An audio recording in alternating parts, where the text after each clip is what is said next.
శివ నటించిన latest movie దేవర. ఈ cinema కోసం ఆల్ ఇండియా మొత్తం వెయిట్ చేస్తుంది. ఎన్టీఆర్కి జోడీగా జాన్వీ కపూర్ నటిస్తుంది. మెయిన్ విలన్గా సైఫ్ అలీ ఖాన్ నటిస్తున్నారు. ఆచార్య ఫ్లాప్ తర్వాత back to back come back తర్వాత దేవరాను పకడ్బందీగా తెరకెక్కించారు కొరటాల శివ. ఈ సినిమా నుండి రిలీజ్ అయిన trailer, songs block buster hit అయ్యాయి. అలాగే దేవర అడ్వాన్స్ బుకింగ్ ఓ రేంజ్లో జరుగుతున్నాయి.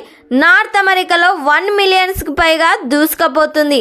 గతంలో కొరటాల శివ ఆచార్య కలెక్షన్స్ను దేవర 10 రోజుల్లోనే ఉండగానే దాటేసింది. ఈ సినిమా రిలీజ్ తర్వాత 4 మిలియన్స్ దాటినా ఆశ్చర్యపోనక్కర్లేదు. తెలుగు రాష్ట్రాలలో తెల్లవారుజామున 1:08 ప్రీమియర్ ఏర్పాటుకు రెడీ అవుతున్నారు మేకర్స్. ఈ సినిమాను సెప్టెంబర్ 27, 2024 ప్యాన్ ఇండియా లెవెల్లో రిలీజ్ చేస్తున్నారు. మరి ఈ సినిమా కానీ థియేటర్స్లో రిలీజ్ అయితే ఎలాంటి కలెక్షన్స్ను కలెక్ట్ చేస్తుందో కామెంట్ చేయండి.